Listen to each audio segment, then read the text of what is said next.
Jack Taylor struck an extraordinary 100 off 86 balls before Craig Miles bagged a cheap 5-wicket haul to send Gloucestershire to a remarkable 9-wicket win over Northamptonshire with 2 full days to spare in Cheltenham.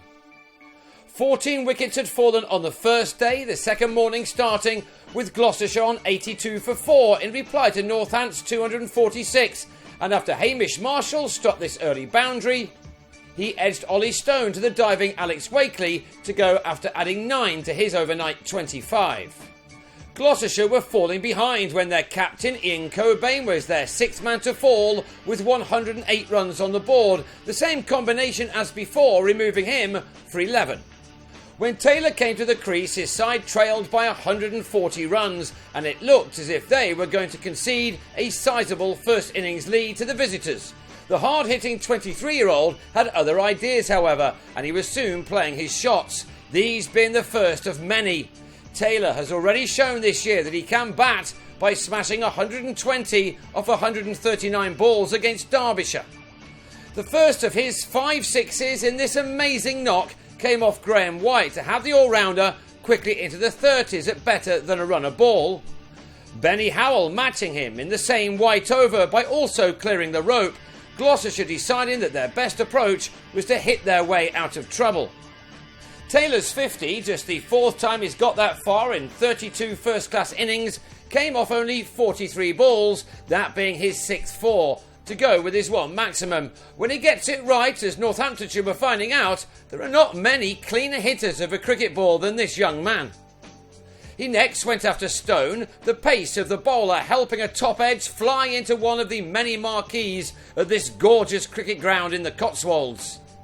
In 20 overs, Taylor had raced into the 70s, dominating a partnership of 113 with Howell, who moved up to 36, only to become the 3rd man of the day to fall to the Stone-Wakely combination, a wicket which left the Gloucesters on 221 for 7, 25 runs behind. Taylor didn't let that upset his rhythm, however. He had his side ahead with these 2 sixes off successive balls from Stone. Not everything was coming right out of the meat of his bat, but he kept getting enough wood on his shots to keep sending the ball flying to all parts of this college ground. He'd got to 93 off 83 balls when James Fuller flicked a delivery from Rory Kleinfeldt to White at mid-wicket, he leaving with his side 8 down and just 12 runs to the good. Nervous 90s? Not for Taylor, who now smashed Kleinfeldt through the leg side to move on to 97. And then, next ball, a no ball in fact, he uppercut the South African over the keeper's head. An ideal way to go to 3 figures in an innings which was filled with extraordinary cricket shots. That gave Taylor his 8th 4 to go with his 4 sixes. His 100 had occupied only 86 balls, and a good crowd had loved every 2 hours and 8 minutes of it. And if you can believe it, he now really opened up.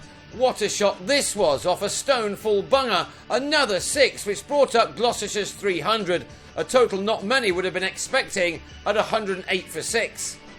Next up, Taylor passed that career best made in Derby last month and continued to press on. There have been some remarkable innings in the LV County Championship this year, but this one has to be right up with the best of them. It would be understandable if Northamptonshire, who'd lost Stephen Crook, who'd been hit on the knee while fielding at mid-off, were becoming a little shell-shocked.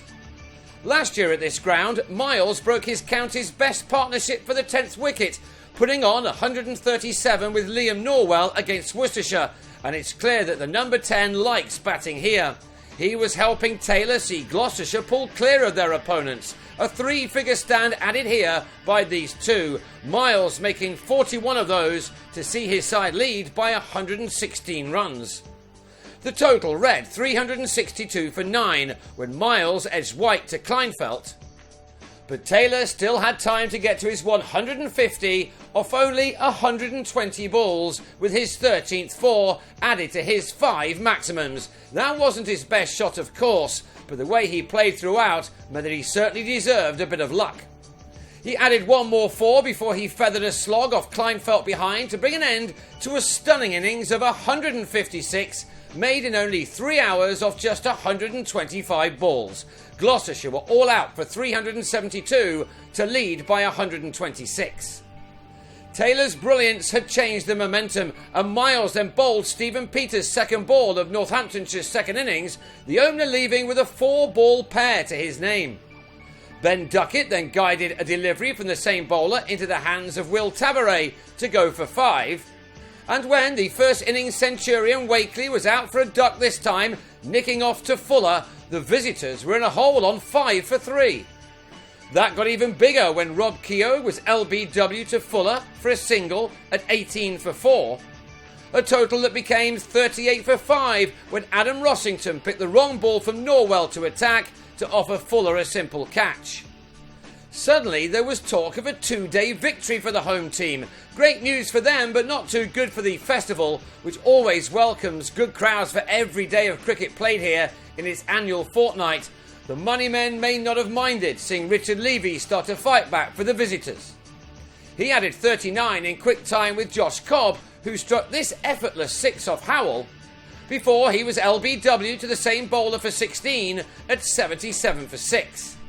Levy, in some ways trying to match what Taylor did earlier, made a sprightly half-century off only 56 balls with 9 fours included in that, but it soon looked as if his efforts were going to be in a losing cause as he was running out of partners a little too quickly for his size liking. Crook, batting with a runner, gave Norwell his 8th wicket of the match, a drive nicked behind after the injured all-rounder had made 13 of a total of 97 for 7. That meant that Northants were still 29 runs behind and possibly facing an innings defeat, which would have seemed totally impossible only a few hours before. Levy found some support at last from Kleinfeldt, a man who muscled Howell over the rope to at least ensure that Gloucestershire would have to bat a second time after all. This was one of 2 maximums in the same over. But Gloucestershire were not to be chasing too many after Miles came back on and skidded one through first ball to bowl Kleinfeldt for an aggressive 37. And then 2 balls later, he had White taken behind by Gareth Roderick to leave Northamptonshire on 145 for 9 for a lead of only 19. Just into the additional half hour claimed by the home team, and after Stone had hit this boundary, Levy was last out for 64 as Miles bagged figures of 5 for 28, his 4th 5-wicket haul of the summer. That left Gloucestershire only 35 to win, but they needed to get a wriggle on if they were going to do that before the end of the day. Stone bowled Dent for 6 as he looked to get his side off to a flyer. But it took Gloucestershire only 6 overs to secure what was a win, which will be talked about in these parts for many years to come. Taveray with a winning hit to earn the home team a victory, which no one would have seen coming at the start of this almost ridiculous day of cricket.